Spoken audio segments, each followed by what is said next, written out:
uno ve, hace una endoscopía, o sea, las varices, caray, varices esofágicas. Entonces debe haber una hipertensión pulmonar o hay la famosa cirrosis, ¿no? O sea, nos sirve para tener una idea, la anatomía nos sirve para tener después una idea de qué cosas podemos encontrar.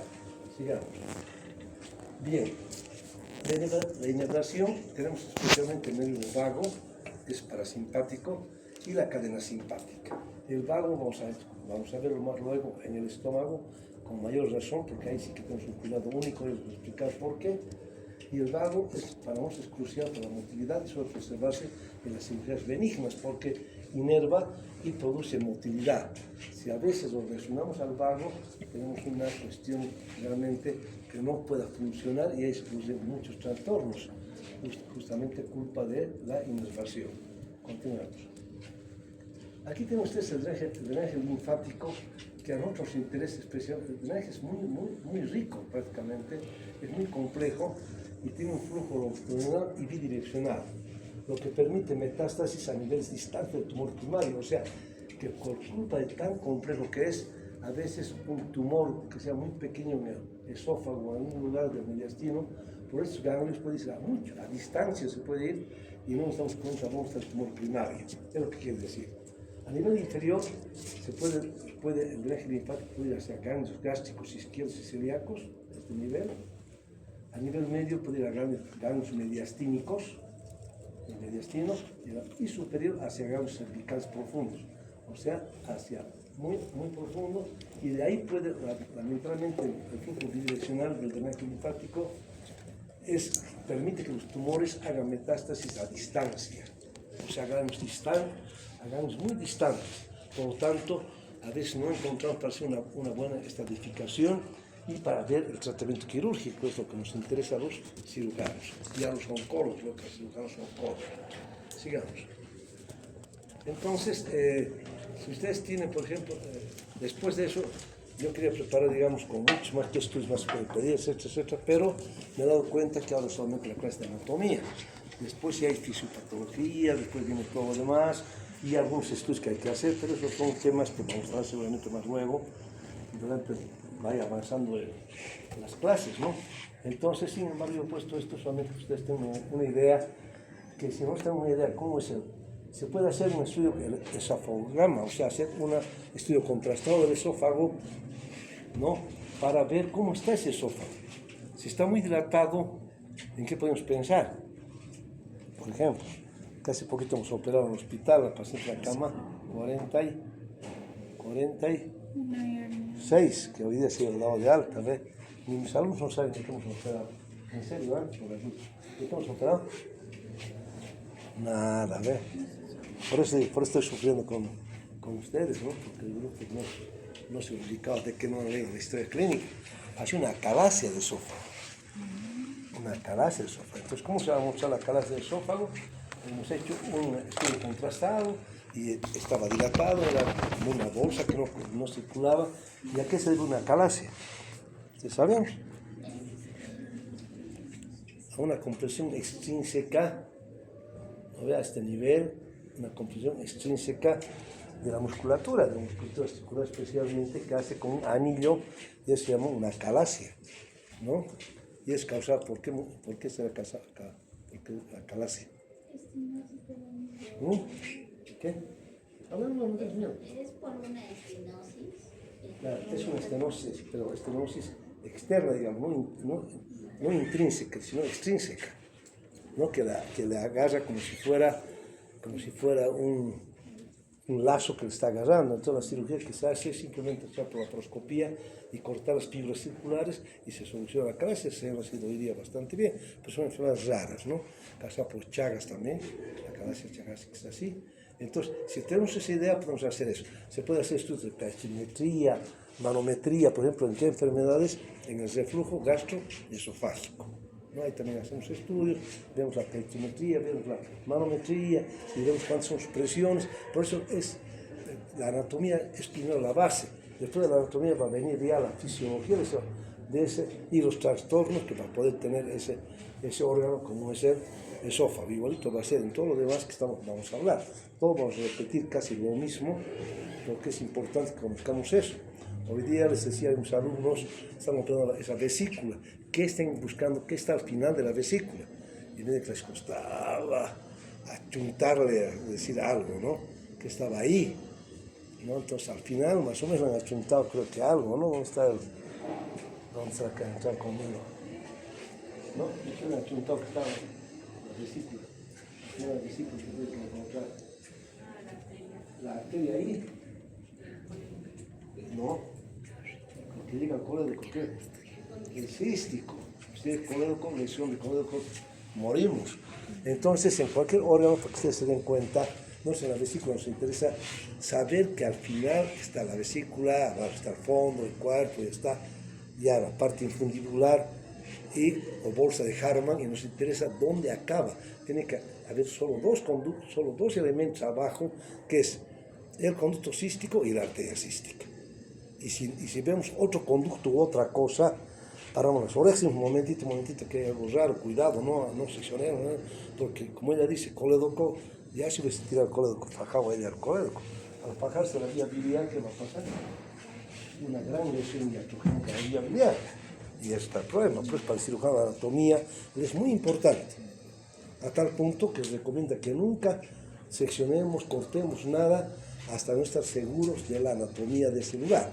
Por eso también igualito hacemos en el esófago. Continuamos. En el estómago tenemos bastantes cirugías, pero muchas cosas. Entonces, ¿qué pasa con el estómago?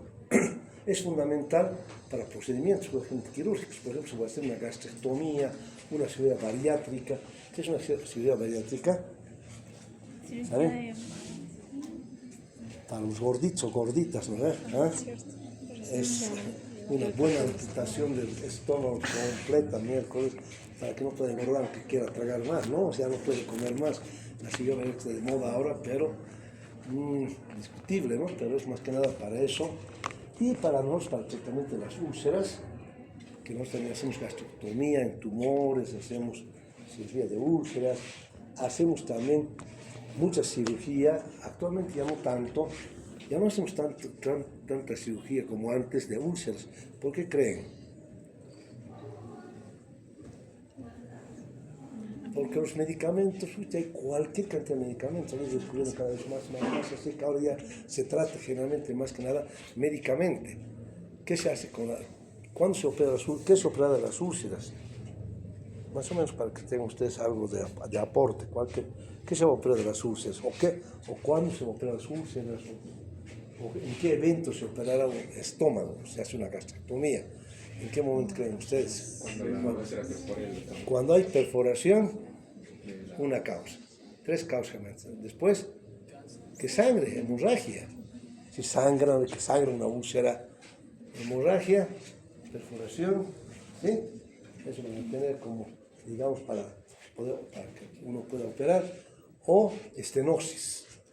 O sea, la úlcera se hace tan repetida, se hace tan gruesa, que interrumpe el paso del jugo digestivo, o sea que ahí operamos. Entonces, para esas cosas que tenemos que conocer bastante la anatomía. Entonces, se tiene que centrar en las relaciones espaciales que tiene el estómago, su vascularización y el drenaje linfático, y la inervación, igualito que el esófago. En todo vamos a repetir lo mismo, ¿no? En todo tenemos que conocer vascularización, inervación y drenaje linfático. En todo que estudiamos ahora, van a escucharme como loro, aunque, bueno, no soy tan loro, pero más o menos, a la siguiente, entonces van a escucharme decir casi lo mismo. Entonces, nosotros, ¿cómo hacemos el estómago? El estómago se divide en 5 regiones. Nosotros tenemos el cardias, el fundus, el cuerpo, el antro y el píloro. El píloro es el que nos va a dividir el estómago ¿de qué órgano? Del duodeno. ¿No ve? Y el píloro es como un esfínter también, o sea, es que le ayuda a regular el paso. Entonces, para nosotros nos interesa mucho saber que son las secciones, y es muy interesante el estómago, digamos, un poquito más que el esófago para nosotros, es más de abdomen, porque cuando el tumor es muy arriba, ya tenemos acciones torácicos, ¿no? Pero aunque no seguimos operando actualmente en el hospital, muchas patologías, bueno, no hay mucha patología esofágica, porque cuando hay, tenemos que operar muchas veces nosotros, ¿no? Entonces, ya estamos poco a poco Ya está apareciendo otros especialistas y creo que eso es bueno para todo hospital. Pero cuesta cada vez, cuesta que aparezcan esos nuevos colegas con subespecialidades. Sigamos. Bueno, entonces, desde el punto de vista quirúrgico, la pared cuesta de 4 capas en el estómago. La mucosa, o sea, interna, la mucosa que es la interna, con pliegues que desaparecen al distenderse. Lógicamente, que tenemos la mucosa. Después de la mucosa, tenemos la submucosa. Siempre la submucosa es una capa de tejido conectivo donde están los vasos sanguíneos y los nervios principales, la submucosa. Después de la submucosa tenemos la muscular, que aquí tiene 3 orientaciones de fibras: longitudinal, circular y oblicua. O sea, tiene 3. El estómago tiene poderosa musculatura, muy poderosa tiene el estómago. Y por último tenemos la serosa. Ya el estómago tiene que tener serosa, ya no es como el esófago que no tiene. Tiene que tener una capa externa formada por peritoneum visceral. O sea que el estómago ya tiene prácticamente todo lo que hemos dicho. Y aquí, ustedes van a ver, continúen por favor, que la irrigación, que realmente, bueno, tiene aparte el estómago sus medios de fijación. Si tenemos el estómago, aquí está la vesícula, teóricamente aquí está como levantada, tiene que estar un poquito más, el hígado se llama tapando, pero es por simplemente Netter, creo que se llama, ¿no? Este gran anatomista, y él ha hecho todo, Netter o Letter, ¿cuál es? Netter, ¿no? Netter. Eso, ya, muy bien, bueno, entonces estamos como levantando un poco el hígado para ver sus relaciones. Los medios de fijación, ¿cuál van a ser? Para movilizar este estómago tenemos que explicar sus ligamentos y los omentos o epiplones, ¿de acuerdo? ¿El epiplón qué es? Es una capa grasosa, es lo que ustedes quieren, pero que es una defensa del organismo, ¿no? Por ejemplo, cuando hay una apendicitis, el epiplón va y se fija, ¿no? Si la vesícula a donde se perfora, el epiplón es como un gran defensor del problema. Por eso se llama el plastrón. Cuando se forma un plastrón, es el epiplón que se va a pegar a algo, a ese órgano, para evitar que avance más un cuadro. Al final también no va a resultar algo de dificultad para el cirujano, más dificultad, pero muy bueno para el organismo, muy bueno. Entonces, ¿qué tenemos? El aumento mayor y el menor.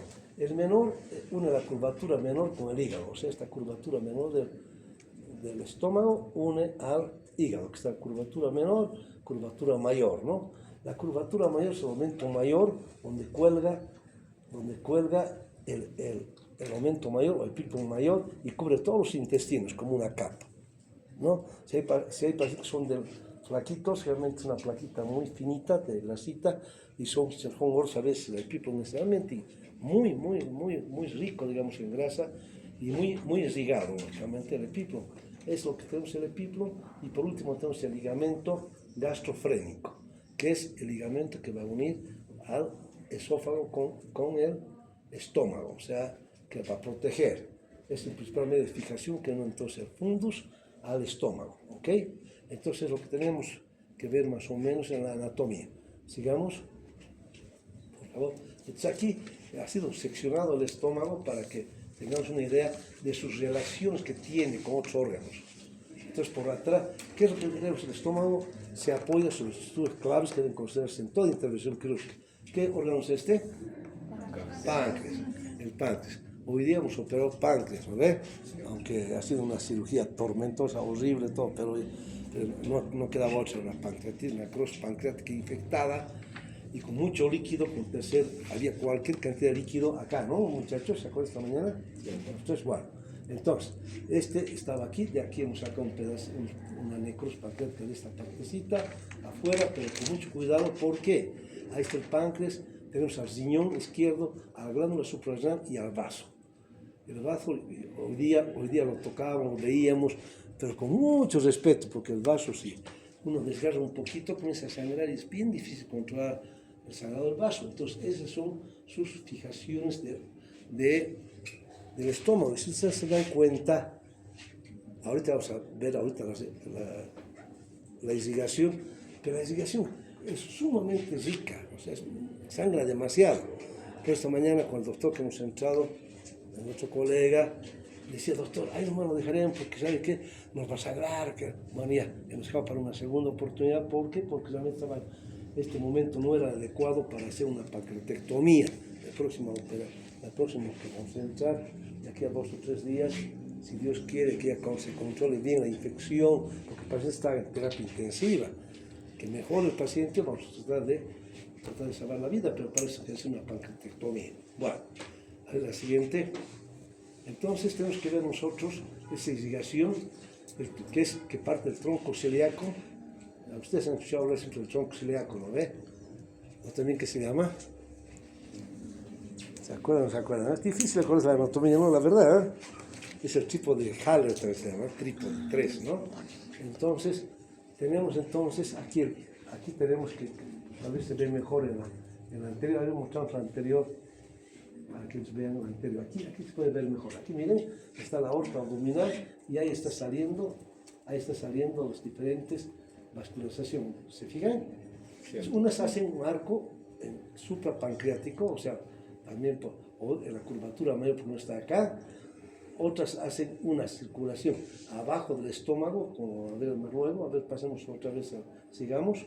O sea, van a ser arcos. Un arco a nivel de la curvatura menor, muy irrigado, que es la arteria gástrica derecha, y va a ser la arteria gastroduodenal, y que primero va a salir de la hepática va a dar eso del tronco celíaco, la hepática nos va a dar eso. Después vamos a tener nosotros otra irrigación muy rica, que es la gastroduodenal posterior, que viene y la arteria esplénica. La arteria esplénica va a venir del vaso. Entonces, y aquí en el fundus hay unos ligeros ramitos nomás que vienen del vaso. Por eso nos ha costado mucho a los cirujanos darnos cuenta que este es el menos irrigado del fundus gástrico, el menos irrigado. Y alguna vez que he hecho alguna cirugía y por mala suerte se ha lesionado ese lugar, ha quedado un lugar isquémico y se ha abierto el estómago. O sea, se ha hecho un orificio, porque no tiene circulación, se ha hecho una isquemia. Hemos tenido que hacer una gastrectomía, ¿sabes? Nosotros, me acuerdo, porque nos sorprendimos, nosotros, pero la realidad es esa, ¿no? De que la irrigación no pensábamos que era tan pobre, digamos, a nivel del fundus. Lo demás es impresionantemente bien irrigado, súper irrigado, junto con el páncreas y junto con el duodeno, lógicamente, cuando veamos duodeno. Entonces, la curvatura menor tenemos arterias gástricas izquierda, la arteria gástrica izquierda, que es rama directa del tronco celíaco, y la arteria derecha, la gástrica derecha, que es rama de la hepática. Bien, en la curvatura mayor tenemos las arterias gastroepiploicas, izquierda de la esplénica, y de la derecha de la gastroduodenal, que está acá, el gastroduodenal, de ahí vienen todos los ramos. Bien, y el fundus, arterias gástricas cortas provenientes de la esplénica. Creo que les decía que es el riesgo. No es que anoten todo esto, porque en un libro lo encontré mejor, te cuadros y todo, ¿no? No hay tanto problema de anotar todo eso, ¿no? Sigamos. Entonces, ahora, el drenaje linfático, porque al final las venas son las mismas, solo que van en sentido inverso nada más, y el drenaje linfático a nosotros nos interesa mucho, especialmente para cáncer, porque igual que les decía en el esófago, hay tanta cantidad de ganglios que pueden llevar a muchos lugares y por eso tenemos que tener mucho cuidado. Entonces, el drenaje linfático drenan prácticamente todo, desde el fondo hasta la parte media de la curvatura mayor. Tenemos los ganglios esplénicos y gastroomentales izquierdos, son los ganglios gastroomentales izquierdos y los ganglios esplénicos. O sea, en todo el abdomen tenemos que siempre va a haber mucha cantidad de ganglios, y por eso en la cirugía oncológica, por ejemplo, uno saca el tumor, digamos que el tumor estaría a nivel por decir, de antro. Sacamos el tumor, etc., y tenemos que sacar las cadenas ganglionares y mandar ese momento a patología para ver hasta dónde son positivos. Si son positivos o no son positivos. Si solo son unos cuantos ganglios que están tomados y no todo, allá hacemos una cirugía más ampliada, incluso porque en oncología el concepto quirúrgico es diferente. O sea, cuando uno encuentra un tumor muy pequeñito, hace una gran resección, porque puede, para que se salve la vida y saquemos todo el tumor, incluido los otros 2 ganglios más que puedan ir y hasta donde podamos llegar. En cambio, cuando ya está muy avanzado el cuadro, al revés, no hacemos nada, casi. Hacemos una cirugía muy pequeña o lo que podamos, y biopsia nada más. Esto es muy diferente el término. Cuando hablamos de duodeno, por ejemplo, el ampuloma es un pequeño tumor que está al final del colédoco.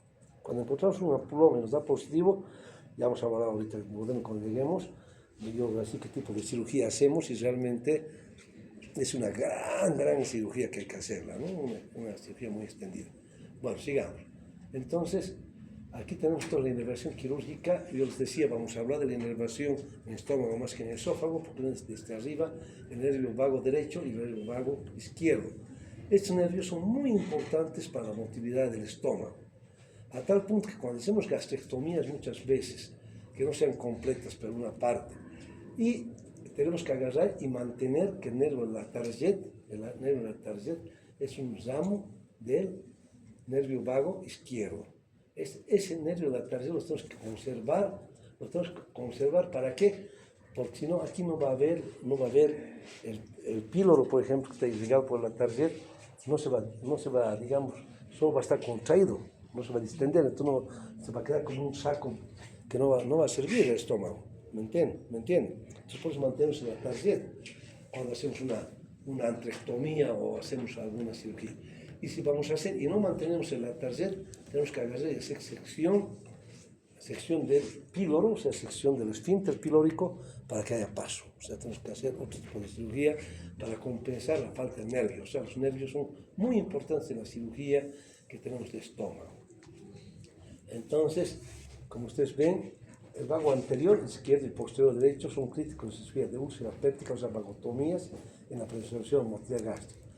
Lo que produce la úlcera, cuando no es cuando la úlcera generalmente siempre no solo por estrés, sino que más bien es realmente que hay una gran cantidad de clorhidratos. Por lo tanto, lo que hacemos nosotros es agarrar y tenemos que operar también el asunto de los nervios. Es muy importante porque las vagotomías, como les decía, vagotomías hay que cortar, pero no podemos cortar todo. Si hacemos una cirugía, tiene que conservarse el vago para que haya motilidad. Les vuelvo a repetir. El vago anterior izquierdo inerva principalmente la cara anterior del estómago y es muy importante en vagotomías selectivas troncales. Si hacemos una vagotomía troncal, por decir, hacemos una troncal, quiere decir que a este nivel tenemos que seccionar, que hay una úlcera muy grande por acá, pero en ese caso tenemos que hacer una cirugía para hacer que pase toda esta sección de los esfínteres, obligadamente. Y el vago posterior inerva la cara posterior del estómago y emite ramas del plexo celíaco. Y también es importantísimo, como vuelvo a repetir, para la motilidad gástrica. Sigamos. Bueno, aquí tienen solamente unas imágenes, ¿qué es lo que podemos hacer? Nosotros podemos hacer, por ejemplo, podemos sacar todo esto porque aquí hay un tumor o hay unas úlceras o 2 o 3 úlceras, etc., porque necesitamos operar mucho más desde acá y podemos sacar todo esto y unir la parte del estómago con el duodeno. Eso se llama una gastrectomía tipo Billroth 1, por ejemplo. Solo para que tengan una idea, es una sola cirugía que les estoy diciendo, solo para que tengan idea. Hay 20.000 cirugías, ¿no? Y la Billroth 2 es, en vez de unir al duodeno, nos cerramos el duodeno a nivel de la primera porción y llevamos el yeyuno para unir al estómago. Es una Billroth 2. Cuando escucho por Billroth 1, Billroth 2 es eso que se refiere, ¿no? Para que vean, y ahí tenemos que agarrar, ya se seccionan los vagos, ya se hace una cirugía muy grande, pero para hacer este tipo de cirugías hay que ligar todas las arterias que están llegando ahí. Tenemos que conocer dónde están, tenemos que ligarlas bien, tenemos que hacer todo bien para que las cosas vayan en orden. Y hay mucho tipo de cirugías en estómago, lógicamente, ¿no? Pero, solo es para que ustedes tengan una idea. Al final, tanto hablar yo, y por lo menos algo de cirugía les tengo que decir para que engranemos, ¿no? Ahora, este tipo de cirugía, por ejemplo, si aquí está, seguramente que vamos a tener que respetar, ¿qué pasará por acá? Que vendrá aquí hasta la segunda porción del duodeno. El colédoco, muy bien, la vía biliar. Entonces, cuando hacemos este tipo de cirugías, no podemos llevarnos nada de esta partecita donde está el hepático, colédoco, ¿no? Tenemos que tener mucho cuidado con esos órganos, ¿no? Entonces, para esto tenemos que conocer la anatomía quirúrgica cuando estamos en el abdomen. La siguiente. Ahora nos vamos al intestino delgado. Vamos. Lo mismo otra vez, a ver, en el laboratorio estamos bien, bien, sí, sí. No se preocupe, vaya a comer, tomar, no, comer nomás, tomar refresco, pero no es viernes además, o sea que por ahí vamos tranquilos. Entonces, el intestino delgado es un tubo sinuoso de aproximadamente 6 a 7 metros de largo, todo esto, es el intestino delgado, que conecta el estómago con el intestino grueso, ¿lo ves? Estómago, duodeno, yeyuno, ilio y colon, ¿no? Ya sería ciego y después colon ascendente, transverso y descendente. Punto. Es todo el intestino que tenemos, ¿no?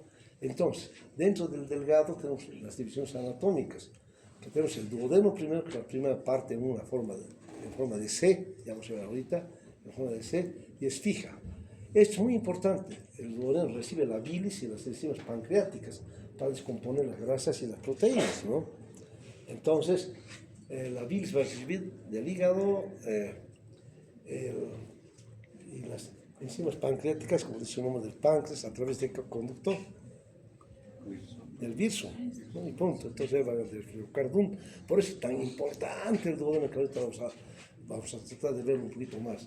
Y allí la parte media, es por ser muy móvil y tiene un diámetro mucho mayor que el ilio. Este es para la absorción de los nutrientes. El yeyuno está muy rico en vellosidades, como vas a ver más a continuación, y el ilio es la sección final que se conecta con el colon a través de la unión iliocecal. Se ha demostrado que absorbe mucha vitamina B2 y las sales biliares, o sea, no está a puro fósforo, además el hilo terminal es muy importante conservarlo. Además hay un esfínter ahí que es muy importante, la válvula iliocecal prácticamente, que para nosotros es muy importante tratar de conservar. Sigamos, ¿eh? Bueno, entonces, igualito que en todo, tenemos las capas que hay del intestino delgado, o las paredes, si pueden llamar ustedes, ¿no?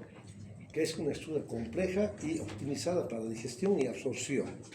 Es lógico. Se compone de 4 capas concéntricas, cada una con funciones especializadas. La mucosa, de la capa más interna, y es responsable de la absorción y secreción. La submucosa siempre va a contener vasos sanguíneos, linfáticos y nervios en todo lado y que soporta la mucosa. Y por último, la muscular en el intestino está formada por capas de músculo liso, para tener peristálticos, solo son fibras de liso y tiene que haber la peristalsis, ¿no? Cuando entramos a alguna cirugía, bueno, ustedes también procuren entrar con cualquier cirugía de abdomen, se ve cómo es la peristalsis del intestino, realmente es algo es increíble cómo funciona sin que nosotros nos demos mucha cuenta, ¿no? Y la serosa al final es el tejido que es el que recubre y es el que protege, el tejido conectivo protector. Sigamos. Bueno, entonces la anatomía quirúrgica del duodeno. Está bien, dale nomás. Ahí. La anatomía quirúrgica es fundamental debido a su posición central, su estrecha relación con el complejo bilio-pancreático y su condición mayormente retroperitoneal.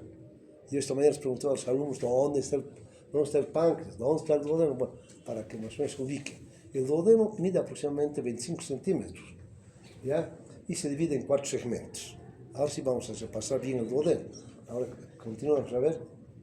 El primer segmento sería el superior, el D1.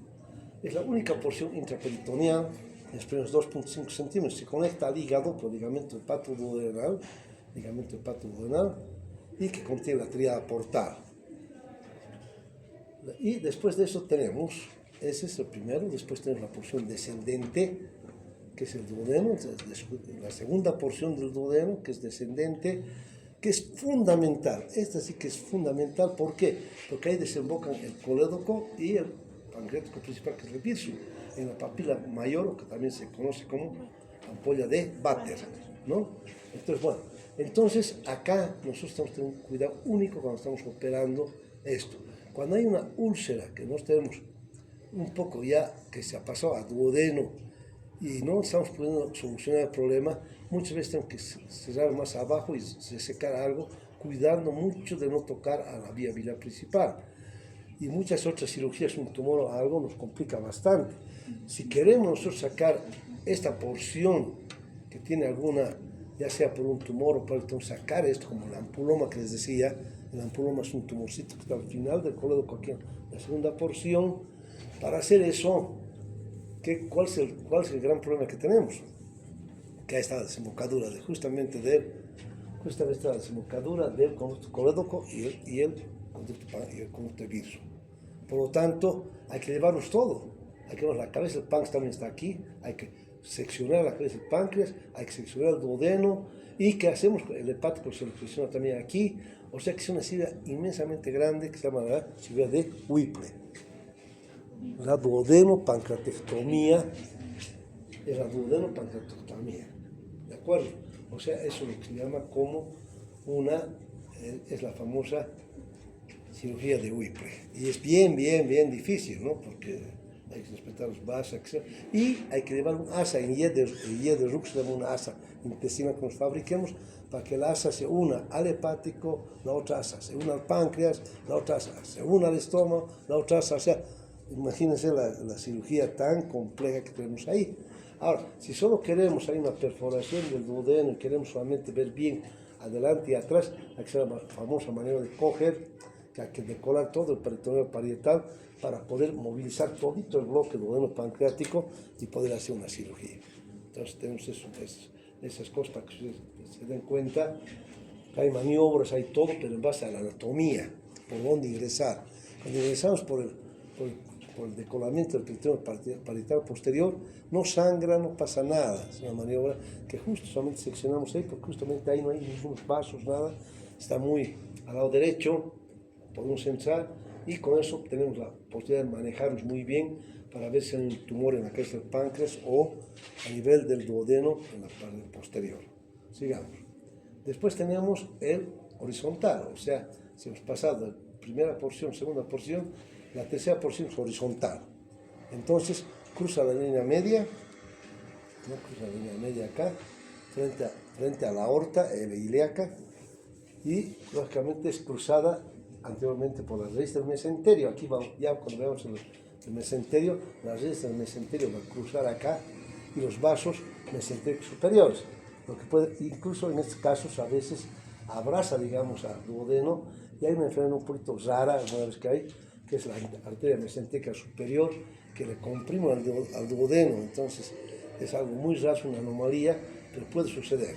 Solo para que tengan una idea qué puede pasar con este duodeno horizontal, el D3 y el D4, o sea, la porción, sería la cuarta porción del duodeno que termina en el ángulo de Treitz, o sea, arriba donde está el vaso, cerca del vaso, ahí es donde termina el ángulo de Treitz, que es la flexura duodeno-yeyunar, o sea, de ahí ya por debajo del ángulo de Treitz se llama Y1 y por otro lado es el duodeno, ¿sí? Duodeno y Y1, ok. Este punto está fijado por un músculo superior del duodeno, que es el ligamento de Treitz justamente, que se llama, y para diferenciar, incluso de ahí se diferencia en las digestivas altas de bajas, ¿no? Alta es cuando está por delante del Treitz o anterior al Treitz, y posterior al Treitz sería hemorragia digestiva baja. Entonces es un punto de referencia el Treitz anatómico fundamental en la cirugía digestiva, porque nos marca el límite entre el trino delgado proximal y distal y entre hemorragia digestiva y baja. O sea que por eso es muy importante a este nivel más o menos tener, aquí está el ángulo del Treitz. A este que está fijado hacia arriba, el diafragma lo vamos a tener por acá, el diafragma está muy cerca de ese ángulo de Treitz. Sigamos. Bueno, la designación sanguínea ya les expliqué, pero aquí tienen ustedes otra vez el famoso tronco celíaco, de que ahí sale el trípode, las tres arterias, y la designación es dual, que se refleja tanto para el intestino anterior y medio. Y hay los famosos arcos, como decía, los pancreatos duodenales, nuevamente les vuelvo a repetir, formados por los anastomos de las arterias pancreato-duodenales superiores, que son las ramas de la gastroduodenal, y inferiores, que son las ramas de la mesentérica superior también, porque las mesentéricas están más abajo. O sea, todo en el abdomen son arcos, todos se tienen que unir, ¿ya? O sea, todos los órganos están formados por arcos, que son los que tienen que llegar, como ven acá, siempre por delante. El páncreas está llegando así, también el duodeno, o sea que eso tenemos que tener mucho cuidado cuando operamos intestino delgado. Sigamos, cuando hablamos de Y1 y ileum van a ver como son los arcos. Bueno, el drenaje venoso sigue prácticamente las arterias y drena principalmente en la vena porta, a través de las venas pancreas-duodenales y la vena mesentérica superior. Esas venas drenan a la porta y la porta es la que se encarga ya de llevar mucho más arriba, ¿no? Eso ya hemos visto. Sigamos. Ya, las consecuencias quirúrgicas para nosotros. La relación con el páncreas. El duodeno abraza la cabeza del páncreas. O sea, ustedes ven un cuadrito, está la sed duodenal y al centro está la cabeza del páncreas. Ahí está la cabeza del páncreas. La abraza. Comparten irrigación porque una resección duodenal total solo requiere entonces que una duodenopancreatectomía, que es la operación de Whipple, como les dije. ¿Sí? Porque están juntas. No podemos sacar solo el duodeno sin sacar la cabeza del páncreas. No podemos. Después, las capas de la pared, al igual que el resto del tubo digestivo, serosa, excepto la porción retroperitoneal, la muscular, la submucosa y la mucosa. Bueno, y las vías biliares se pueden pasar por detrás de la primera porción del duodeno, hasta entrar en la pared medial de la segunda porción del duodeno. ¿Lo ven? Eso ya lo sabemos. Segunda porción del duodeno, que tiene que abocarse ahí. Sigamos. Bueno. Y por último está la teoría quirúrgica del ilium. Aunque ustedes no crean, a mí no me gusta mucho esta clase, me gustó preparar todo fuera de broma. Y ahora, por las dudas, ya no va a haber escuderías porque lamentablemente este es bonito. Entonces, lo que todo me tocó de los años pasados, el doctor Inchausti, ya no va a servir. Por las dudas, porque ya va a dar otras cosas, o sea, ya no va a dar solo fisuras, colon, yo voy a dar a entender que de hemorroidal disque, así que cambia las cosas, porque yo voy a hacer nuevo tipo de presentación. Esta es la primera presentación que estoy haciendo de este tema. Antes daba creo que el doctor Silva, así que revisen al doctor Silva que dice lo mío. Capaz que estemos por ahí, pero con un enfoque un poco diferente. A ver, dale, por favor. Bueno, aquí tienen, ya recordar nuevamente el duodeno, que el duodeno viene, después viene hasta la nube de Trace. Aquí está, ¿qué es esto? Este aquí afuera. Colon, el marco colónico, ¿no ves? O sea, todo el intestino, yeyuno, ilium, el ilium, hasta llegar al ilium terminal y a la válvula ileocecal. Entonces, ya conocemos todos. Entonces, esto se centra, del ilium se centra en su condición de porción móvil del intestino delgado. Todo es móvil. Desde la flexura del duodeno yeyuno, hasta la válvula ileocecal. ¿De acuerdo? Longitud de 6 metros, hemos dicho. Puede variar entre 3 y 9 milímetros, pero es muy difícil encontrar 3 milímetros por las dudas. Casi nunca, yo diría siempre que son por encima de 5 metros, no 3. Es fundamental, entonces hay que hacer resecciones, derivaciones, o sea, se puede hacer 20.000 tipos de cirugías acá, de resecciones. Cuando hay una trombosis mesentérica, por ejemplo, la trombosis mesentérica por ejemplo, es una tragedia porque dependiendo del lugar, actualmente en el COVID se apareció mucha trombosis mesentérica porque lógicamente el COVID producía ese daño, producía trombosis y especialmente en los pacientes del alto. Eran pacientes típicos para trombosis. Los gordos micreros ya estaban jodidos, ¿no? O sea, gordos panzones, negritos, una trombosis y cuando entrábamos ya no había una porción sana. Y cuando logramos que tenían sana, podíamos hacer algo. O sea que hemos tenido mucha mortalidad durante el COVID culpa de la trombosis mesentérica, que es porque hay una trombosis de las arterias mesentéricas, ¿no? Lógicamente ya sea la superior o la inferior. Pero bueno, sigamos. Entonces, las diferencias entre el yeyuno y el ilium, ¿cuáles serían las diferencias? Entonces, para nosotros, ¿no? Las características, la localización del yeyuno es el cuadrante superior izquierdo, el cambio del ilium es el cuadrante inferior derecho y la pelvis. El calibre es mayor diámetro del yeyuno y la pelvis más gruesa, y del ilium es menos diámetro y pelvis más delgada. La localización es roja intenso, mayor perfusión del yeyuno. En cambio del ilium es un rosado pálido porque tiene menos perfusión. Las arcadas vasculares son pocas en el yeyuno, no son tantas, son mucho más largas, son vasos rectos. En cambio del ilium son numerosísimas, mucho más numerosas y los vasos son cortos. La grasa mesentérica es menor en el ayuno y presenta lugares más translúcidos. En cambio, en el ilion es mucho mayor. La grasa suele abrazar prácticamente al asa, o sea, es más cantidad de piplón a nivel del ilion. Por eso, a nivel del apéndice, hay más plastrón, digamos. En cambio, la vesícula, por ejemplo, no se va a plastrar mucho. No va mucho, porque esa porción es más de ayuno. Y el tejido linfóide es escaso en el ayuno y las placas de Peyer son más prominentes en el ilion. Bueno, continuamos. Bueno, ahí tienen ustedes el mesenterio y su raíz, ¿no? O sea, decimos que el mesenterio es un repliegue peritoneal posterior que fija las asas a la pared posterior y contiene los vasos y los nervios, o sea, les fija. Ahí está como un ejemplo nomás. Lógicamente no es así en la vida, no es así, digamos, como se vería realmente, pero tiene que ser para que ustedes entiendan nada más. Entonces la raíz del mesenterio mide aproximadamente 15 centímetros de largo, no mide más. Se extiende oblicuamente desde el lado izquierdo de la vértebra L2 hasta la articulación sacroiliaca derecha. El contenido del mesenterio, que es la arteria y la vena mesentérica superior, fundamental. Arteria y vena mesentérica superior, los ganglios linfáticos, los plexos nerviosos y la grasa. Pero esto es lo más importante, la arteria y la vena mesentérica.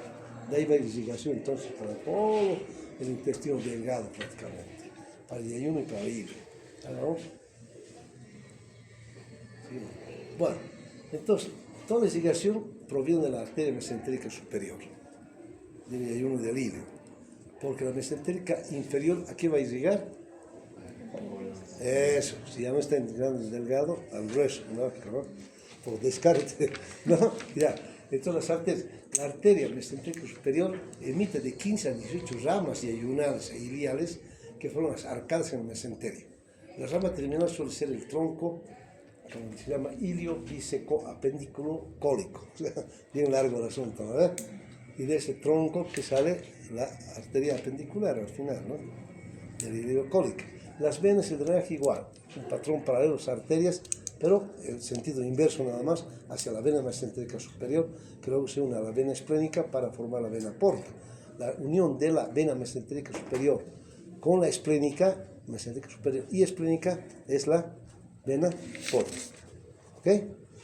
Y los linfáticos, ya lo hemos explicado 20.000 veces, igual acá, hay mucha cantidad de ganglios linfáticos, los ganglios mesentéricos superiores, y que pueden llegar cerca de la vena mesentérica superior.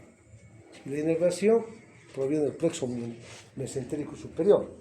La inervación simpática de los nervios esplánicos mayores y menores, mientras que la parasimpática proviene del nervio vago. Aquí también el nervio vago siempre es una inervación parasimpática. Sigamos. Y ya estamos por acabar, muchachos, no se preocupen. Esto queremos mostrar solamente las arcadas.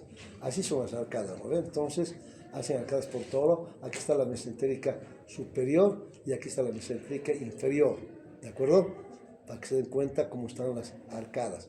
Entonces, si yo quiero hacer una resección, aquí no está el intestino delgado, digamos, pero aquí, supongamos que aquí está el intestino delgado. Tengo que hacer una resección. Está con bastantes vasos. Si me bajo mucho y me meto aquí y lesiono esto, se va a necrosar todita esa parte del intestino delgado. Todito el intestino delgado que está irrigado por esa rama. Entonces nos pegamos muy bien al intestino delgado para solo seccionar los vasitos que irrigan al lugarcito que vamos a cortar. ¿Me entienden? Y no muy abajo. Cuando vemos abajo, y lo vemos las arcadas, vemos hacia atrás, por aquí podemos entrar, esto levante, pero esto deja, porque está irrigando, cuidado que nos quedemos sin irrigación acá, y vamos a seguir trabajando así los cirujanos. Y entonces cuando sacamos esa porción que vamos a secar, sale negra, porque ya hemos seccionado su vascular, y esto queda rojito, y esto rojito para unir, para hacer una anastomosis. Si no está rojito y no está bien vascularizado, no mentir, hay que ir un poco más allá o ver qué está pasando con esta técnica, ¿no? Entonces, por eso es que el cirujano tiene que tener mucho cuidado de no hacer las cirugías de intestino delgado. Tiene que cuidar mucho la vascularización, demasiado, para tener un buen... Igualito es en colon, pero bueno, es otra clase esa, ¿no? Bueno, sigamos. Eso es para que vean las arcadas. Y por último vamos a ver que el hilo terminal, los últimos 30 centímetros, tienen gran importancia clínica para la absorción de vitamina B12 y sales biliares que les dije. Entonces no es que está es importante para nosotros mantener este ilion terminal. A veces no lo podemos hacer, lamentablemente, pero si podemos lograrlo, lo hacemos, ¿no? Después la válvula ileocecal, que actúa como barrera para evitar el reflujo del contenido colónico hacia el intestino delgado. Y el ángulo 3 está mucho más arriba. Aquí nosotros cuando operamos apéndice, que lo que más se opera, tenemos mucho cuidado de que el ilion se mantenga bien irrigado, todo, pero a veces cuando se necrosa mucho la base del apéndice y corre mucho riesgo y hay necrosis tal vez del ciego por una apéndice retrocecal perforada que invade, a veces se cae en bloque, incluido el ilio más y el ciego más. Y tenemos que unir el ilio terminal al colon ascendente o al colon transverso. O sea, depende de la patología que nos encontremos, ¿no? Y ya no es lo mismo, nunca, si podemos conservar es mejor. Y el ángulo 3 es punto de referencia anatómica, como les dije, para dividir las hemorragias digestivas en altas y en bajas. A ver, unita más, creo que la última para que se alegren un poco. Bueno, traigo los tipos de anastomos que podríamos hacer. Cualquier tipo de anastomos que podemos hacer, esta que es la más común, secamos y unimos en su lugar. Podemos hacer al lado o superpuestas, es decir, lado a lado, podemos hacer así, podemos hacer encima y abajo, podemos hacer abajo y encima, o sea, el intestino nos permite hacer todo, pero tiene que estar súper irrigado, tiene que estar muy movible, tiene que haber, la anastomos tiene que ser, tenemos que constatar que esté bien permeable, que no esté tensa, etcétera, etcétera, ¿no? O sea que esos procesos pues, para que sea un poquito más interesante la charla, digamos, que no es la anatomía por la anatomía nomás, porque cuando eres estudiante decía, puta, qué tanta anatomía, la pucha, ¿no? O sea, una cosa así, nos reniega a veces, ¿no? Pero cuando uno se da cuenta que la anatomía es muy importante para cuestión cuando uno es cirujano, claro, ahora ustedes como saludistas, la gran mayoría no hay problema. No tiene que saber anatomía, nada. Bueno, puede saber la anatomía de la secretaria, estoy de acuerdo. Bueno, es la comparada, no hay problema, está mejor esa anatomía, ¿no? Y no está pavada, ¿no? Pero bueno, pero hay que saberlo, lamentablemente estamos en medicina y en cirugía. Bueno, gracias muchachos, ¿no? Hago una visita con el último esto, ¿no? Así que no hay escudería por las dudas, porque este cliente no es